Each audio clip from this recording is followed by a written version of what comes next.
বলেছে আমার বন্ধু তোমার উপরে শুনবে কোন এখন তুমি তুলার মতো নরম হয়ে যাও, বাদরটা ফেটে তুলার মতো নরম হয়ে গেছে। রাসূলুল্লাহকে একটু যেন আঘাত না পায়, করে বলুন না সুবহানাল্লাহ।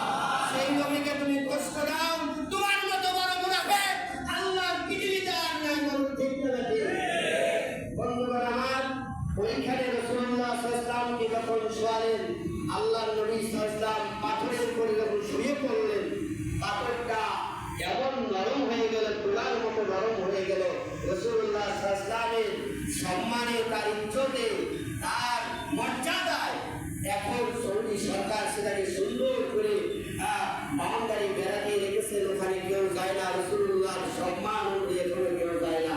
আল্লাহর নবী সাল্লাল্লাহু আলাইহি সাল্লামের নাম মোবারক মিম হা মিম দাল মুহাম্মদ, জোরে বলুন না সুবহানাল্লাহ। উহুদ পাহাড়টা 3.5 মাইল লম্বা, 3.5 মাইল লম্বা। এই উহুদ পাহাড়টা আল্লাহ তাআলা এমন ভাবে সাজাইছেন, প্রথমে হলো মিম, পরেরটা হলো হা, মাঝখানেরটা মিম, পরেরটা দাল। এইভাবে আল্লাহ তাআলা উহুদ পাহাড়টাকে সাজিয়েছেন। এই জন্য উহুদ পাহাড়ের উপরে গোটা সৌদি সরকার নিষেধ করে দিয়েছে, জোরে বলুন না সুবহানাল্লাহ। এই উহুদের ময়দানে রাসূলুল্লাহ সাল্লাল্লাহু আলাইহি ওয়াসাল্লামকে যে দান মোবারক শহীদ করেছেন, আল্লাহ রাব্বুল আলামিন ওই বংশে তার টোকা বন্ধ করে দিয়েছেন। বলেন তো এর চাইতে আযাব পৃথিবীতে আছে? ওই বংশে তার টোকা বন্ধ করে দিয়েছেন। ওই বংশে যতগুলো মানুষ জন্মগ্রহণ করবে, আল্লাহ রাব্বুল আলামিন একটা মানুষেরও ডাক দেন নাই।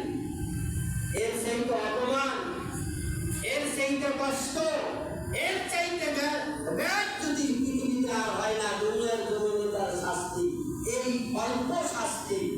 ও বন্ধুগণ আমার, রাসূল পাক সাল্লাল্লাহু আলাইহি সাল্লামের জন্মের সময়, রাসূলুল্লাহ সাল্লাল্লাহু আলাইহি সাল্লামের জন্মের সময় আবু লাহাবের দাসী আস্তে করে এই দাসীকে আবু লাহাবের ডালে রাসূলুল্লাহ সাল্লাল্লাহু আলাইহি সাল্লামের জন্মের সুসংবাদ দিয়েছেন। আপনার ভাতিজা জন্ম হয়েছে, বলে বলুন না আলহামদুলিল্লাহ।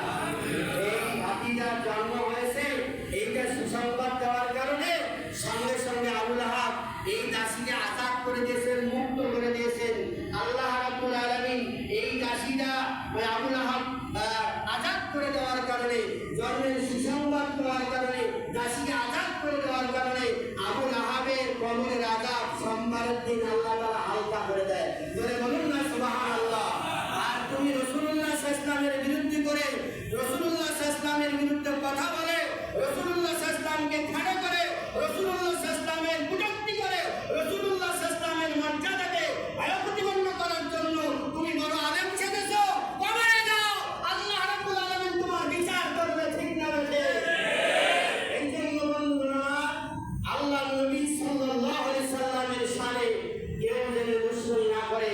আল্লাহ রাব্বুল আলামিন বলেছেন, বান্দা মনে রাখো, তুমি আমার সাথে যত দুশমনি করো, তুমি আমার সাথে যত মুনাফিকি করো, তুমি আমার সাথে যত শিরক করো, তুমি আমার সাথে যত অন্যায় করো, তুমি আমার সাথে যত জুলুম করো, তুমি যত নির্যাতন করো, তুমি যত পাপাচার কাজ করো, তুমি যত খারাপ অন্যায় করো না কেন, তুমি যদি একবার তোমার জীবনের কথাটাকে স্মরণ করে তওবা করে আমি আল্লাহ রাব্বুল আলামিনের কাছে দুটো চোখের পানি ফেলে মাফ করতে পারো, আমি আল্লাহ দয়ার সাগর, আমি আল্লাহ দয়ার সাগর।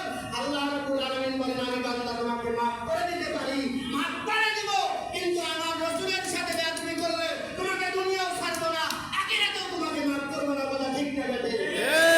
এই জন্য আমরা খবরদার কখনো কোনো সময় রাসূলুল্লাহ সাল্লাল্লাহু আলাইহি ওয়াসাল্লামের বিরোধিতা, রাসূল সাল্লাল্লাহু আলাইহি সাল্লামের কুটক্তিমূলক কোনো কথা আমরা বলবো না। আমরা শেষ নবীর উম্মত, বিনা দরখাস্তে এত দামি উম্মত হতে পেরেছি।